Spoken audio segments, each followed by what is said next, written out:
coming. I've been asked to do a long introduction and to make it informal, but I just a couple of quick announcements that I've been asked to make. First of all, our next event is coming very soon, and it's called Democracy and Revolution in Nicaragua, and that's on Monday the 11th at 6:30. That takes me back about 30 years. And that's, I don't want to roll back the years. Then comes the Arts Tower and legislative at 9, legislative at 9 at 6:30. And the other is that Labour students are putting on an event with Maria Eagle at 6 o'clock today, and the Hicks lecture today. Legislative before at 6 o'clock, so we'll waste that. We've got half an hour after this finishes. But I won't make much of the introduction, just say thank you very much for David Blunkett to come. He's welcome. Thanks very much.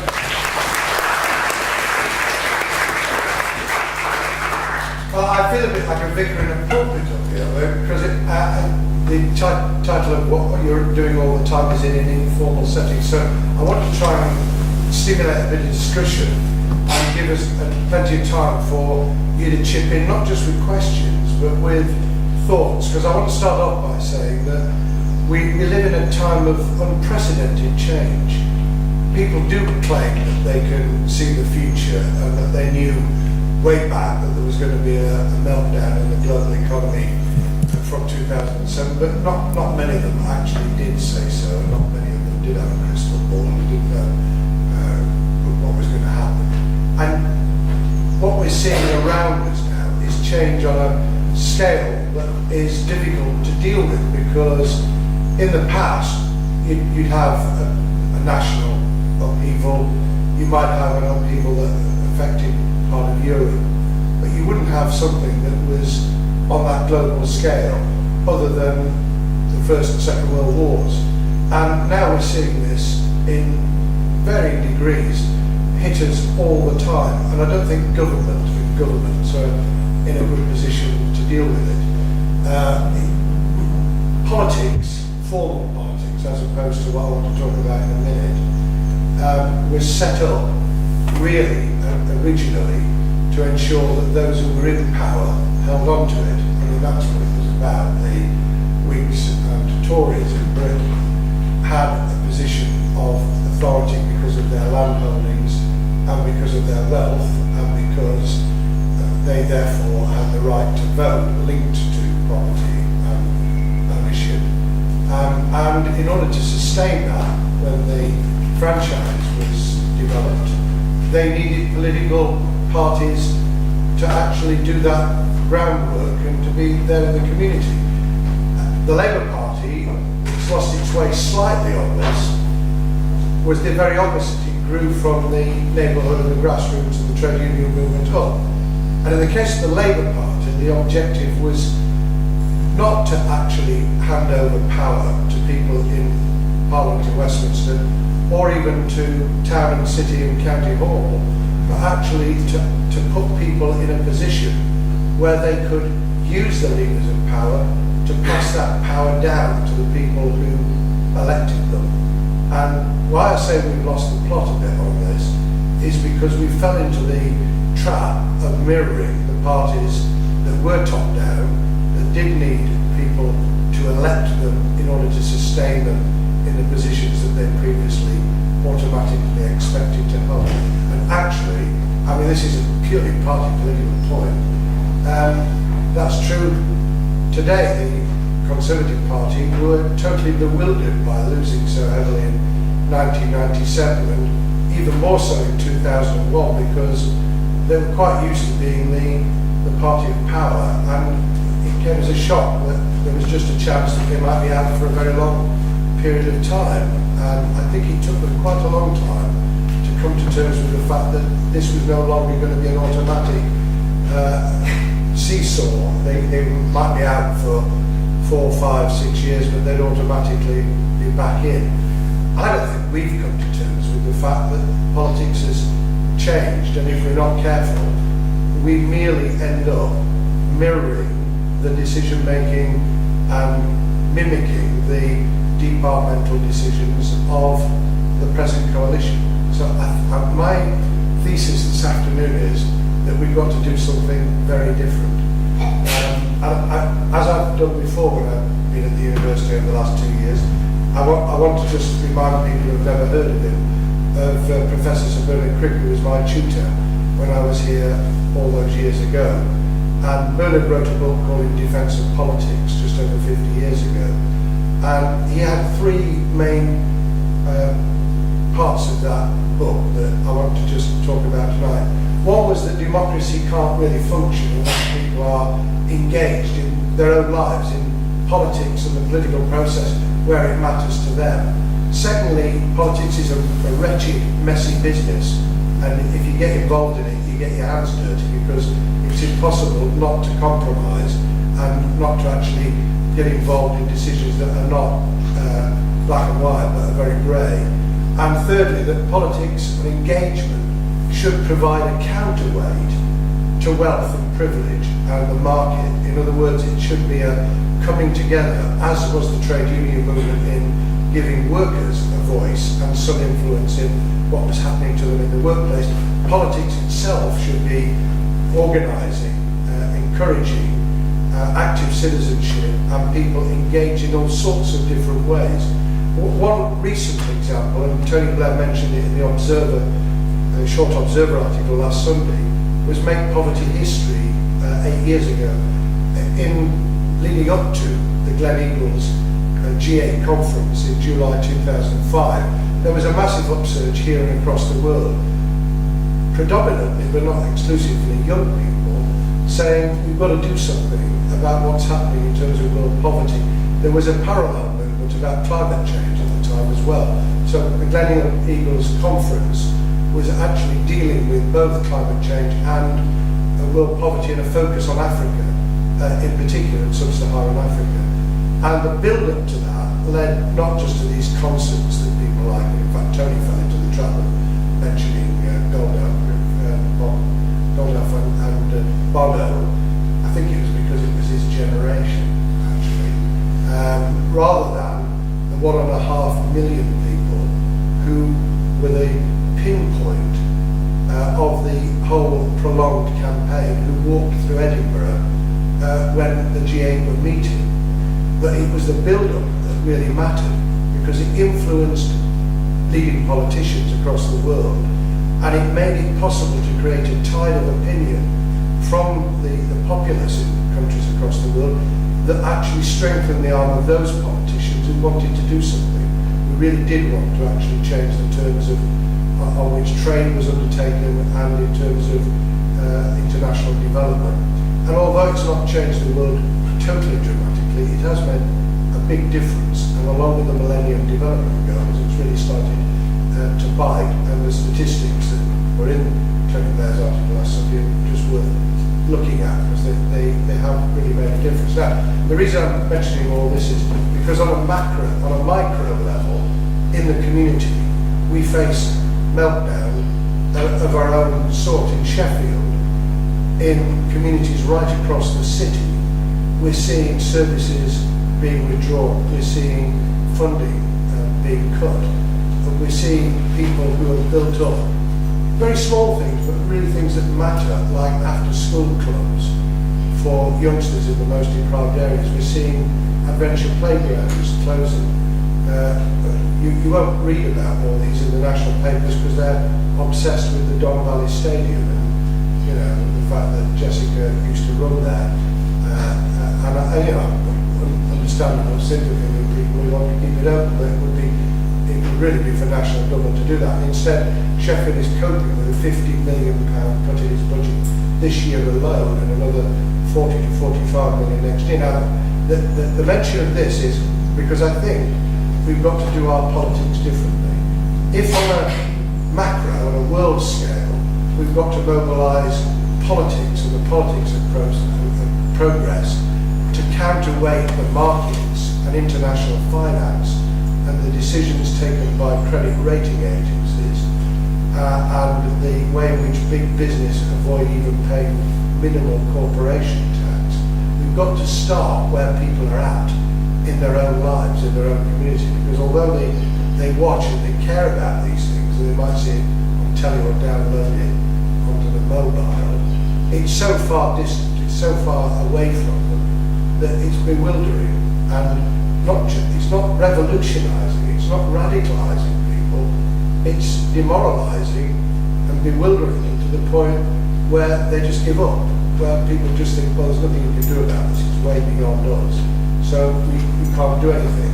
And I just want to say tonight, I think we've got to build from getting people organised and interested and involved in what's happening in their immediate life.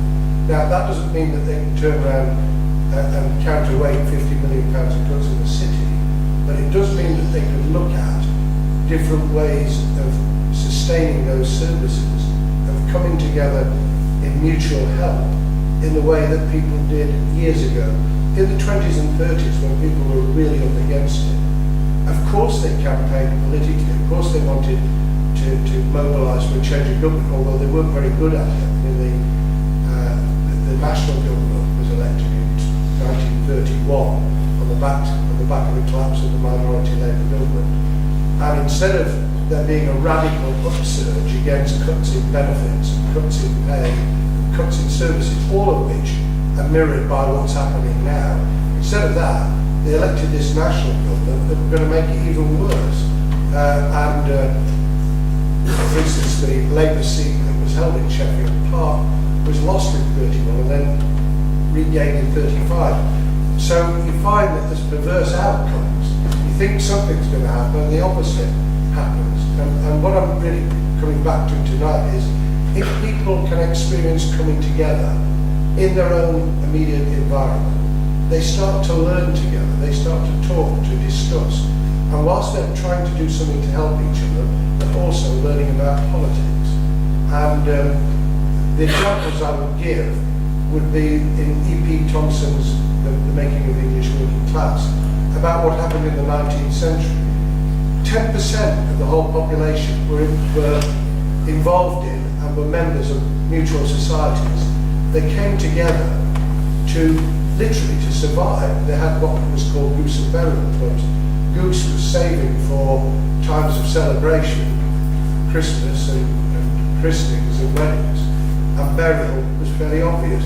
And that grew into the craft trade unions that then had saving programs, the embryo welfare state, for unemployment, and people paid out and paid in. It was a bit like credit unions, but writ large. And that experience got people to work together, and then they had the determination that something was going to be done on a national scale, and that's how we ended up with the movement for getting a government that was prepared to introduce, firstly, the Liberal government introducing minimum pensions, and then after the Second World War, the development of the welfare state and the NHS. And I think that it's important that politics today gets back to engaging with people in a way that they understand. And what I'd like to finish the sort of formal bit by saying is this: I'm therefore arguing that the Labour Party, in the build-up to the 2015 election, of course will have to have policies in terms of what we do about the economy as a whole, and the macro issues. Of course we'll have to have policies in relation to banking and where power lies, but we can't actually really do anything radical unless we've educated and mobilised people by having a different kind of offer. And the offer is that an incoming government, even strapped for cash and up against it, would actually be able to mobilise and support people in doing things in their own lives as part of getting them to believe that they can bring about long-term change. One example at the moment would be the big switch. In the southwest of England, 40,000 families have joined together, they've been helped to join together, to negotiate substantial reductions in their energy bills with the big energy companies. I'm talking about £600-700 a year off their energy bills, which for families who are strapped for cash is a hell of a lot of money. There are programs of getting people to join together as consumers, which we could build on, including boycotting. I mean, if a government put its weight behind a consumer movement to boycott, you probably won't like this because you probably rely on it to get you going in the mornings. But if we had a consumer movement that said that we would mobilise the population to boycott Starbucks, they'd soon pay more than just this nominal 20 million that they've offered to pay into the exchequer. We could mobilise consumers and government to say to Amazon, we will block your ability to be able to do business in this country if we had that fervour and that power behind it. So it's linking up non-violent, radical action along with traditional politics and the process of politics. Now, I'm too long in the tooth to be a revolutionary. I wasn't even a revolutionary when I was here because I was a member of the Labour Party, and that was the least revolutionary thing that was going on 40 odd years ago here at the university. I was seen as a real old stager. But I do believe that a combination of radical politics in people's own lives and doing something themselves, and more traditional process politics of using what still remains as the power of government, can actually make a difference to changing the world, both in this country and internationally. And I think if we could join that up across the world, it would make a difference. And when people say, well, it won't happen and it can't happen, actually quite a lot of what I've described of people coming together of using things like boycotts made a hell of a difference to overturning the apartheid regime in South Africa. And there are examples of people using microcredit in South Asia, Mexico and elsewhere to actually be able to transform their own lives and use the political process alongside it to get a difference made. So there's a danger at the moment that because things are so bad and difficult, people will either turn away from politics who are reasonably well off and have got a future, and you have, but you've got to look after yourself and family and the immediate future, so what the hell is, why should I get involved in politics? Or people are so downtrodden that historically in Britain, this has been true of course as well, that they simply say, plague on all of you, there's nothing that can be done, you're all as bad as each other, please go away. And the only people who gain from either of those are the people who know perfectly well when power lies, they exercise it, they write in our newspapers and broadcast every day in a way that says, would you leave us alone? Because we'd like to carry on in the way we've always carried on, which is looking after themselves. So that's my little thumbnail thesis for tonight. I'd like you now to debate that and have a real go at me, if you mind, in terms of what you feel and how you see it. And for some of you, what you've been studying and whether you see any value in this and whether you see any sense. So we need the chairman back here to do a bit of facilitating. I think if we could take a number of, thank you very much, to a number of contributions. As long as it's not Starbucks. Thank you very much.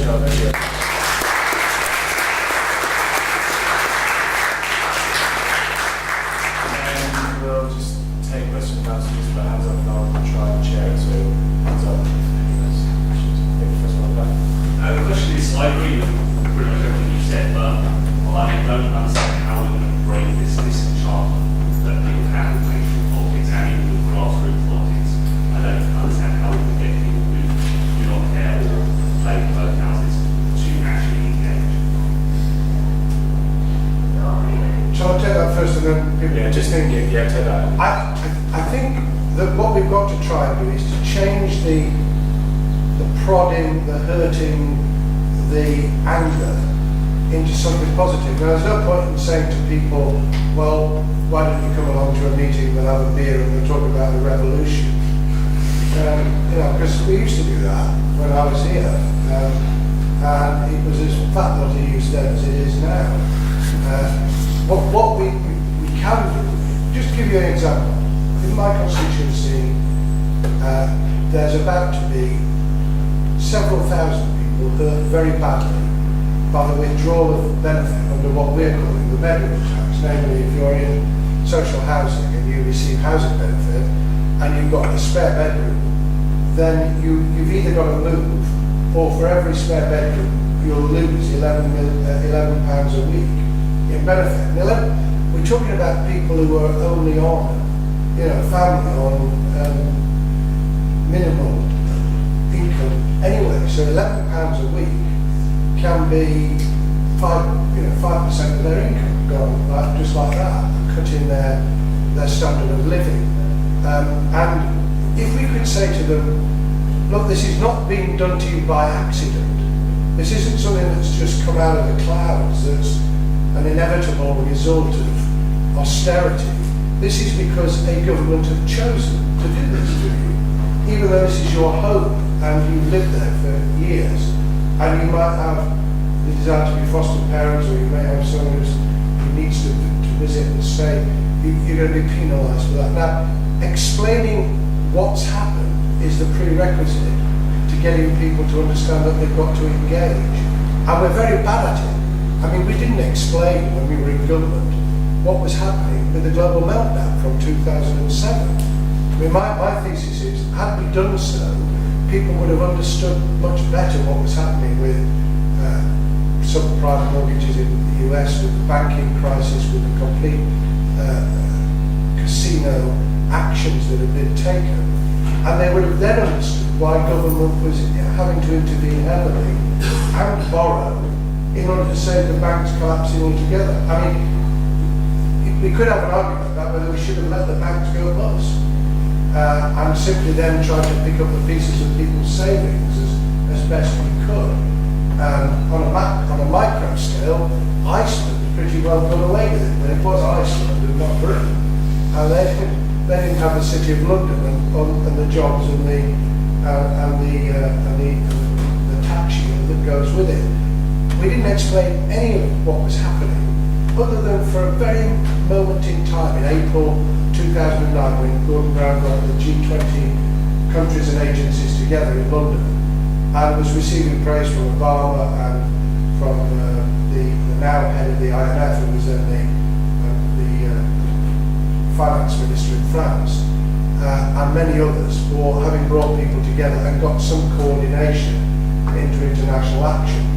And what happened a month later, the Daily Telegraph had these discs with MPs fiddling their expenses on it, and the world imploded and nobody was interested anymore. So we just lost the plot. And all we had week after week was how we were all, well, I didn't fiddle my expenses, but how people were fiddling their expenses. And then we got on to how rotten politicians are, and then the corollary is how rotten politics is, and then you get newspapers writing that, we were a load of rubbish and we borrowed all this money for no purpose whatsoever, except for our own benefit. So, you go around in circles. So back to your question, right at the hard end of people being heard, we need to say, don't just be heard and angry, come with us, get engaged, let's see if we can talk through with you what we can do to help you survive now, but what we can do to make sure we put this right in 2 years' time.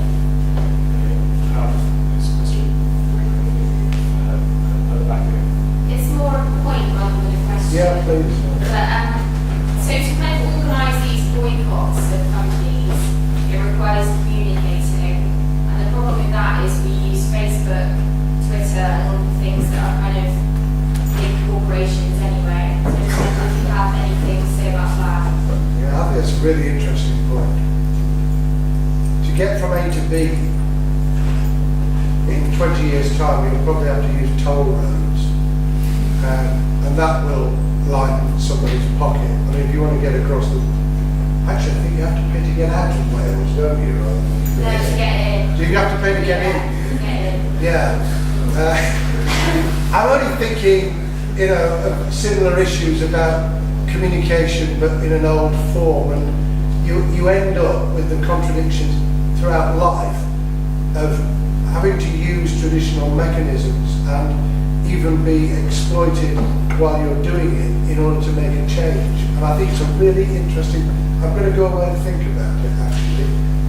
How could we mobilise without lining somebody else's pocket in the process of doing it? Incidentally, upsurge of feeling does make a difference. I mean, when Facebook, we're going to keep hold of and believed that they could use people's information. I mean, they still keep hold of, but they were going to blatantly use people's information.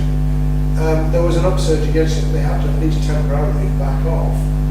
Google are more difficult to deal with, but there was an upsurge when they were doing Google Earth and photographing everybody and everything. And I think we're going to have to get into this in a big way, because they do have massive global power, which is out of the reach of any single government or political process, except that people still do matter. People's actions mobilised on a global scale really do matter. Long ago, there was a guy in America who was a bit zany, but managed to actually mobilise quite a big consumer movement. And sometime, I can't remember which presidential election he stood in, but he sodded up the Democrats while doing so, because he took some of the Democratic votes. But it was an example of what could be done, and if you had the power of government behind it. Now the danger, of course, is that a government that you didn't like would also be in a position to use that power to mobilise. And that's what democracy is about, and we would have to then be arguing about what they were doing and why they were doing it. And we shouldn't be afraid of being able to take on possible tools just in case our opponents use them as well.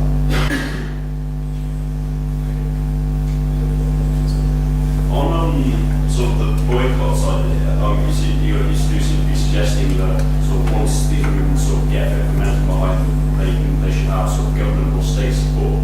If sort of if there's a significant number of consumers boycotting these companies, would there be a need for state interference? Well, there might be need for some help with those organising. I mean, in lots of ways, governments of all persuasions have put money into things where they wanted others to organise to do it. The example at the moment would be free schools. The government put in a lot of money into enabling the zealots to help organise free schools. And you know, you could replicate that example elsewhere. When I was leader of Sheffield in the 1980s, we put money into community groups who were organising themselves positively to campaign as well as to deliver services in new ways. And you know, this has been done, and people are against it if they don't like where the money's going, and they're in favour of it if they like the policy. So we've all done it, and I think we could provide that secretariat, for instance, to do substantial organisation of people in taking on the energy companies. That would be one example. The Transport Salaries Staff Association are interested in trying to do something in terms of transport costs, mainly with commuters, but it could be wide substantially as well. So you could have social movements alongside trade union movement to do things in an organised, mutual way, in the way that the trade unions did in the past. The point how quickly people turn on their knees on finding out things like expenses and other scandals. Do you think, given the speed of how they turn against their MP shows that we're then sort of not ready to trust our politicians yet, and the fact that trying to mobilise them into politics is actually quite difficult? We're not good at transparency. We want transparency, and it's quite right that we want transparency. We want to know more, we want to hold them to account more, we want to delve into what they're up to more, and all of that is perfectly reasonable. We're public, we were elected, we get paid, we should be transparent. The difficulty is that the moment you improve that transparency, people become even more disillusioned. We set up from the major government starting it, and then we accelerated, setting up a register of members' interests, of scrutiny of what they were doing. Then it was online. Then, of course, after the scandal, we set up the Independent Parliamentary Standards Authority, and again, everything's online. You can find out just about anything you want to know. Now, if that had been available in the past, there's not one very senior, renowned politician that I can think of that wouldn't have been brought to their knees. Churchill was given a loan of what the equivalent of what now would be £1 million in order to save his country home. An Aaron Bevan was given a small estate in the West Country by a band leader called Ronnie Hilton. People on my own side, like Barbara Castle and Michael Thorpe, were helped out substantially. God knows where Howard Wilson got his money from. I mean, the Tories were riddled with it anyway, but here's another irony. If you're a Tory, people sort of expect it. And if you're not, they're a bit bewildered by why you get mixed up in it. And there are all sorts of reasons. Partly you're a failed human being, and we are all a bit. You know, we're good, bad, and indifferent, and sometimes we're all three at once. And we fail in our private lives as well as in our public lives. Holding us to account and pushing us in the right direction and making sure that if something goes wrong, you have a penalty is a really good thing. But we need a bit more grown-up democracy to be able to do it properly.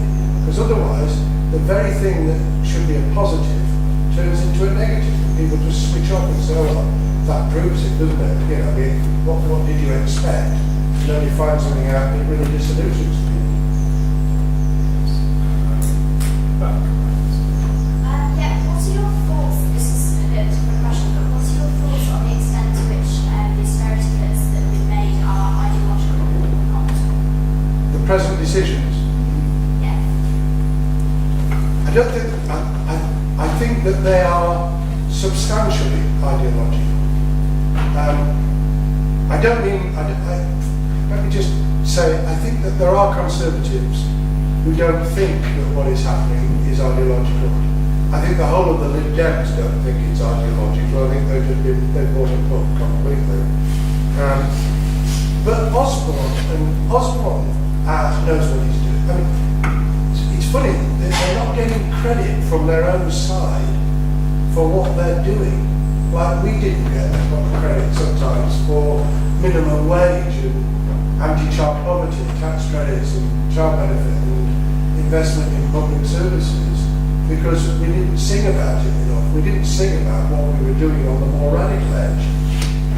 Partly not to upset the horses and to keep the vote in the south of England.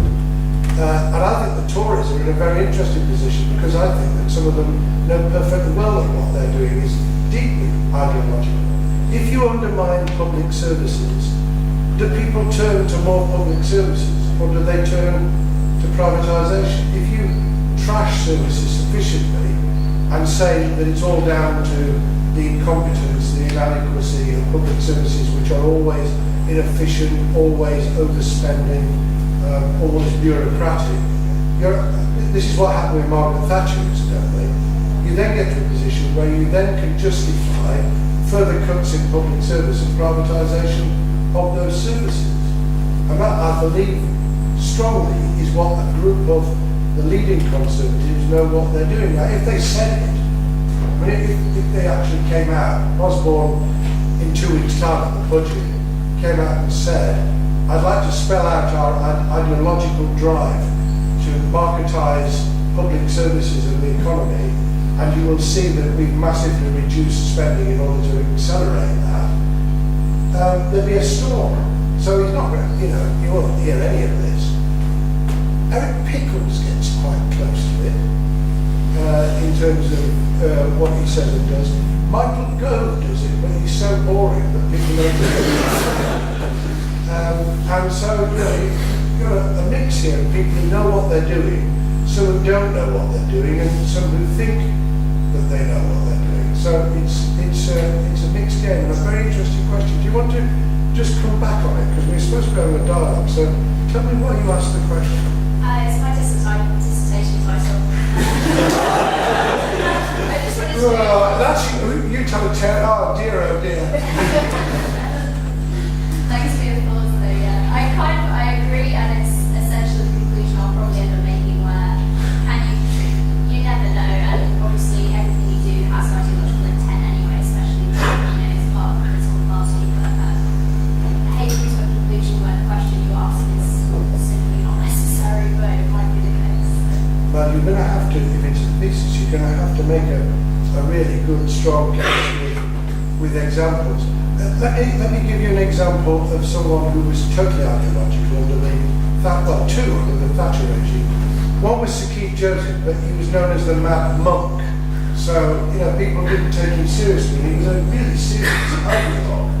I mean, you couldn't take him too seriously because when he was thinking of answering a question on television once, he bent down and undid his shoelaces and then redid them up again before answering. Can you imagine getting away with that now? The real ideologue was Nicholas Ridley.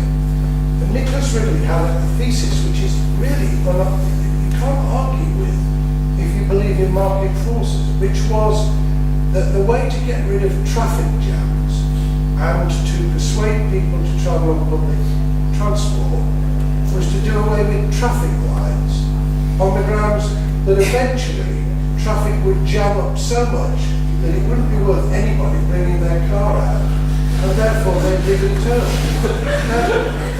You can see the logic in terms of marketisation, can't you? I mean, it's mental, but it's not. I just give you that free for your thesis, And they set about doing it, by the way. They trashed our public transport policy here in South Yorkshire, which was fantastic, which increased ridership by over 30% at the time when ridership and public transport was dropping everywhere else in the country. We reduced the amount of subsidy per passenger mile travel at a time when it was doubling because passenger usage was dropping, and just to keep minimal transport going, subsidies were having to be increased. It was a phenomenal policy, but I wouldn't say that because I was instrumental in putting it together. In those days, you could travel free in the city centre. Youngsters under 16 could travel for 2p. You could travel anywhere in Sheffield for 10p. It's good.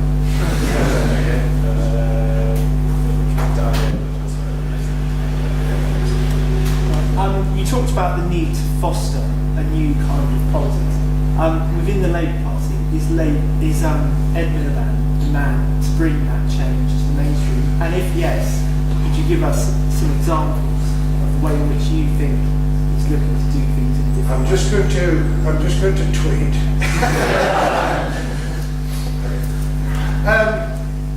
I think what's interesting is that Ed Miliband's given John Cruddas carte blanche to try and open up these debates. And the debate is taking place, but not sufficiently loudly and openly for people to be hearing it. And they're holding seminars. It'd be too London focused. That's the problem. They're very London centric. And I'm appallingly bad at using new technology, but I'm vehemently in favour of it for everybody else. And I think if we could just get the open debate on the web, and we could really engage people with that, it would be very good. People are interested. When Ed Miliband came to the university here last year, it was packed out, wasn't it? And people are genuinely interested in hearing what we've got to say. And what John Cruddas is trying to do is to open up the debate about a new version of communitarianism. Over the years, it comes like a tide and then it goes again. And you can have people like Ed Zioni who push a particular line of communitarianism, then it fades. Then you get Maurice Glassman, who's a mixture of communitarianism and xenophobia, which is a very interesting and contradictory mix. And London Citizen Service. And we're paying lip service to trying to do things differently. And Ed Miliband's giving the space to do that, but we're not codifying it into the beginnings of policy change to make it happen. And we haven't got 2 years, we've got about a year before we will only have a year left then to begin to sell it, to inform, to educate, to get out there talking about it, to make people believe that it isn't just the soft underbelly of politics. Because it often gets dismissed. When we were arguing this when Tony Blair was Prime Minister, in the 8 years I was in Cabinet, we were arguing about it. I've long believed that we needed to do a lot more about this, which is why I introduced citizenship and democracy in the curriculum in schools, why we opened up major volunteer and community development programs. But it was always seen as the soft underbelly, that this wasn't serious politics. Serious politics was the budget each year, serious politics, was international affairs, and of course it is. But I don't think we're going to be able to survive in the world of tomorrow unless we do deal with this alternative form of politics, getting back to our roots and where people started from. And I think that Ed will give us a chance to do that. My only worry is it's about force of personality. Ed got elected because people did not want to return to either Tony Blair or Gordon Brown. Both of them were very forcible leaders in their own ways, different but forcible. John Major before Tony was not. Jim Callaghan before Margaret Thatcher was not. And we go in phases. And we wanted someone who was more laid back, relaxed, more affable, and more approachable. And Ed is all of those things. And I've said it before, so I'm not saying anything new. Ed's task is to mould that into someone who's not just right when he gets up and says things, which he has been. He's been ahead of the game on a number of issues, big issues, but to actually translate that into people's believability that he is tough enough and strong enough. So Britain is bedeviled by this contradiction. We want strong, decisive leadership, but we want laid back, easy to talk to, affable and listening leaders as well. And they don't always go together. Okay, thanks for a plug. We're hosting the Paris on the 26th of April.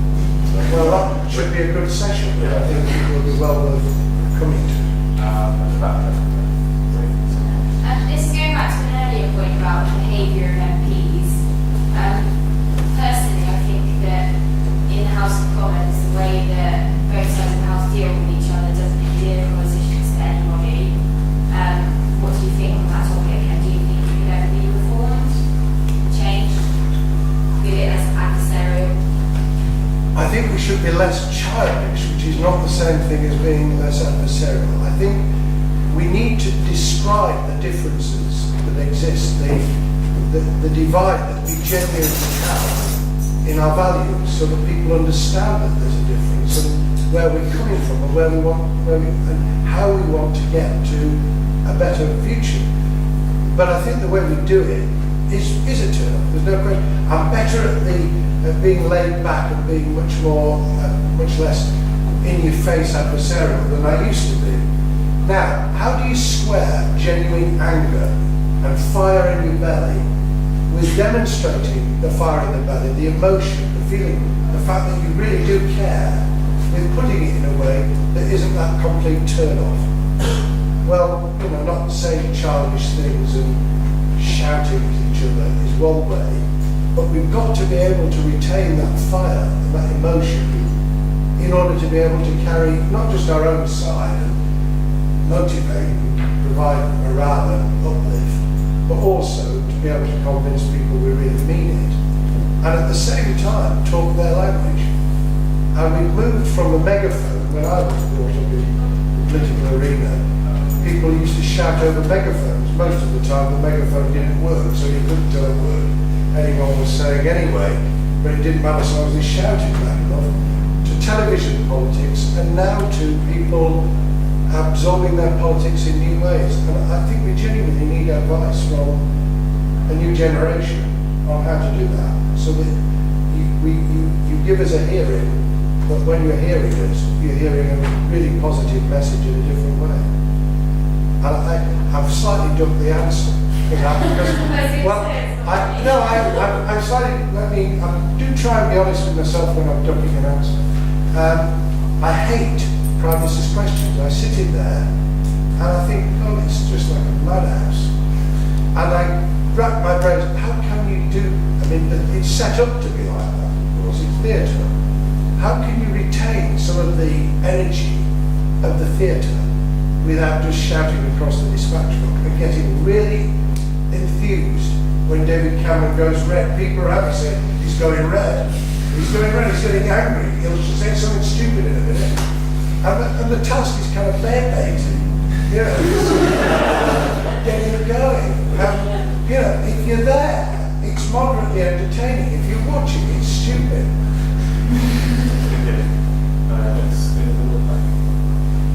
Getting back to your point about boycotts and out of state aiding these movements, how do you see the government aiding such a pressure group? And do you think this could really affect relations with business in the UK if they feel that at any point, basing your roots in a small political politician, they can whip up some kind of mass movements against them? Yes, I think it would. I think part of the difficulty of our politics over recent years is that we've been very afraid to upset big business. Understandably, because it's global. And in terms of headquarters, they can clearly go elsewhere. There's no question about that, which is why we have to debate it and we have to have a balance. But in terms of selling into us from elsewhere and not paying our taxes, what have we got to lose? Their ill will, their anger, this is not a good place to be. What you need to do is to make it a very good place to be for people who are prepared to play ball. In other words, to have incentives and substantial backing for those who do have a social corporate responsibility agenda. Those who do transparently want to pay into the coffers and know that they'll get something back, because they get something back in terms of our education system.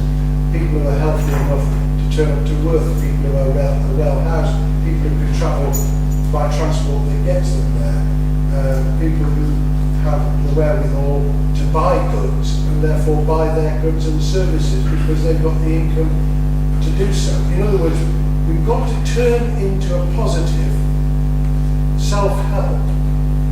It's got to be that the right thing to do becomes mutual help and self-help at the same time. There's an archbishop called William Temple. I only know a lot about him because I was giving a lecture at York St John's University about faith and politics, and he was really the only 20th century real radical Archbishop of Canterbury, and he put that in his book that we needed to try and work out how we could use public policy to ensure that what people did in their own lives and what businesses did became in their own interest, but because it was in the interests of society as a whole, so that investing in making the community secure helps all of us, because we have to walk down the road and we don't want to be mugged, or worse. We need an education system that enables everyone to flourish, because the economy of the future, the knowledge economy, and the learning society is the way in which we'll survive as a nation. So we've got to try and articulate that so that people can see the best and not the worst, so they don't see that it's a terrible thing that the government should be arguing with Amazon or with Starbucks or with big companies that receive government contracts and don't pay their fair whack. There should be a single major company that doesn't pay its fair share of corporation tax and gets a government contract.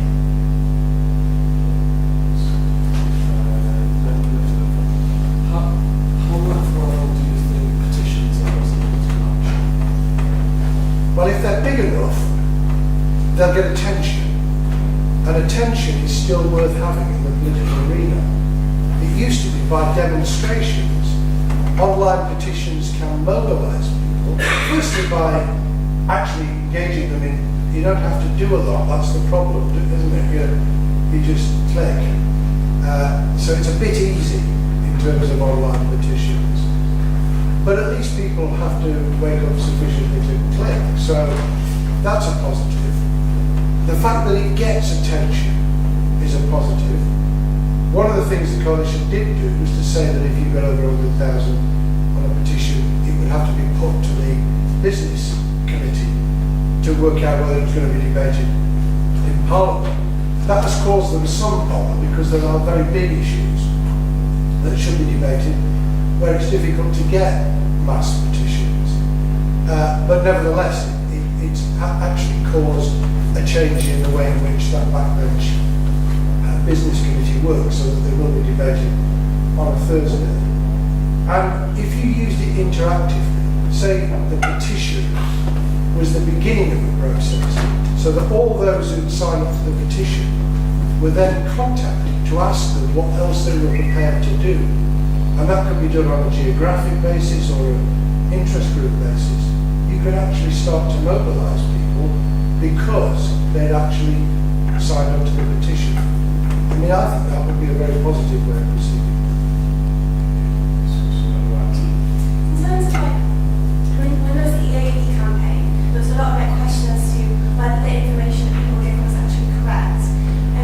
Do you have any thoughts on how you would go about, or how different parties would go about making sure the information they give people is correct?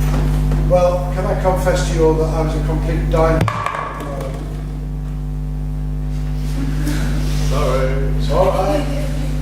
I was a complete dinosaur on the AD because I thought that the proposition that was being put forward was, to coin a phrase, a dog's dinner, and would lead to even bigger problems than the first past the post, which I believe, in the words of Winston Churchill about democracy, it's the least worst of the worst systems we can invent. I think there were really misleading statements made, and the majority of them was from the anti-AV campaign that I was supporting, so I'm ashamed of that. And people used figures and used information that either was made up or was not really provable. And I think that didn't help mobilise people in terms of democracy or a real sensible and engaged debate. I think we can do so in the future where we hold referenda by insisting that there are two publicly funded sides of the coin, and we could quite easily, without making it greater than good, we could have a simple non-bureaucratic vetting system which actually ensured that the facts were checked before that particular form of communication, online or in envelope form, was actually funded. You couldn't stop people raising their own money and putting out their own propaganda, which people do all the time. I mean, take an example at the moment about this increasingly hysterical debate about how many people are going to come from Romania and Bulgaria. I mean, I had somebody earlier this week say that they thought that 30,000 Bulgarians were going to come each month. There's only 7 million people in Bulgaria. Only the retired and children will be left behind if we get this up for a year or two. I mean, it's just a nonsense. So we can't have you can only combat that by trying to argue common sense and to try and reach people in a common sense fashion. But we are constantly on the edge of hysteria at the moment, and we've got to try and get a grip of it. Got 4 questions. Shall we take the lot? We've got 5 minutes here. Take the lot together. Start on the left, work Yeah. that way. And you remember 2 of them and I'll remember 2 of them. Start. Okay, so speaking back to students and handling lobbying into politics, there's a massive issue with lack of representation. Personally, I'm not women in Parliament, but with population of 51% women, there's a massive issue with the fact that people don't feel represented, so don't want to get involved, and it doesn't necessarily sound them. With relation to social movements about trusting politicians, should there be more of a connection between the politicians and the veteran? For example, politicians coming on TV, when they talk about the issue, instead of being interviewed or being prodded, but there's more of a discussion given instead. That would be a better way to do it. Follow up on one of the other questions about government support for grassroots campaigns and boycotts. I think it's a fundamental issue of rising fuel prices, which of course are pretty much everybody. How do you balance that with the fact that governments are back to paying almost energy companies to invest in new cars, how does the government support that?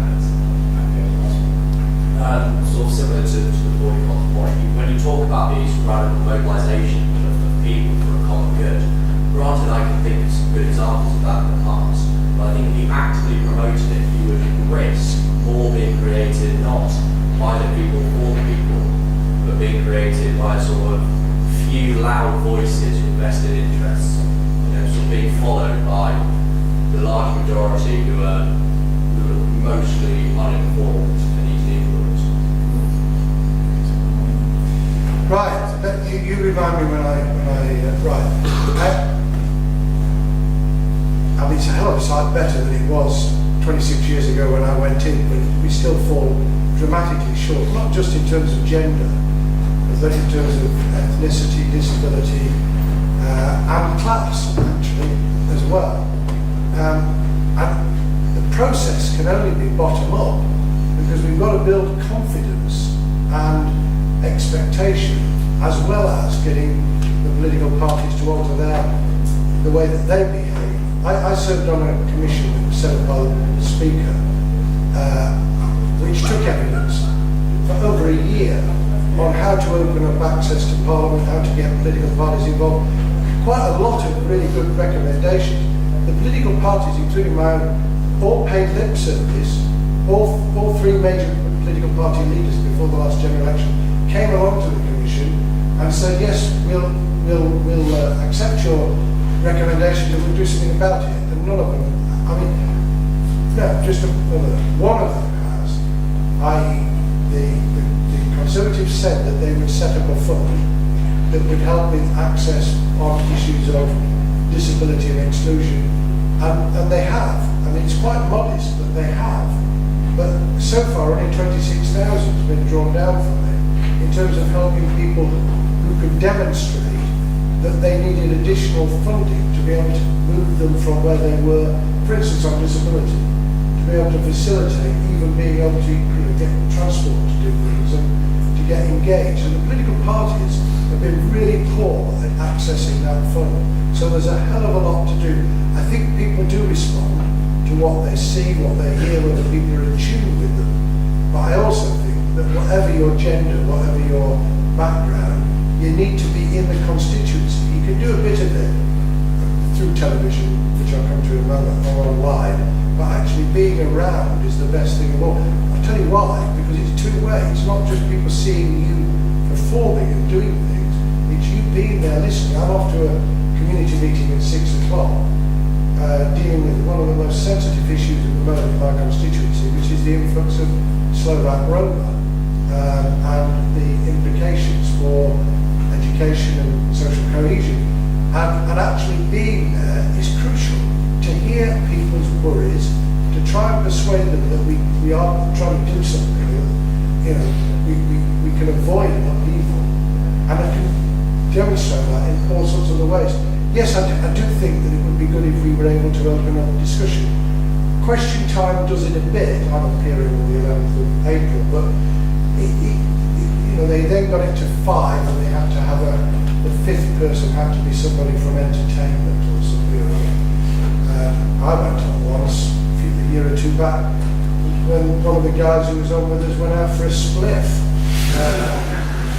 So sort of got, degraded a bit.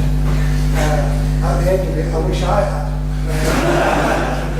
So yes, it would be really good if we could open that up, and not making it boring, trying to structure it in a way that was really interesting and lively, and giving the time maybe for a smaller audience to really engage and to go to committed. On the last two questions, well, there is a danger, yes, there is a danger that loud voices and a small group would capture. That is a danger in our politics at the moment. It's certainly a danger in terms of those who defend their own vested interests vehemently and use their wealth and power and their access to the media to do so. And they do.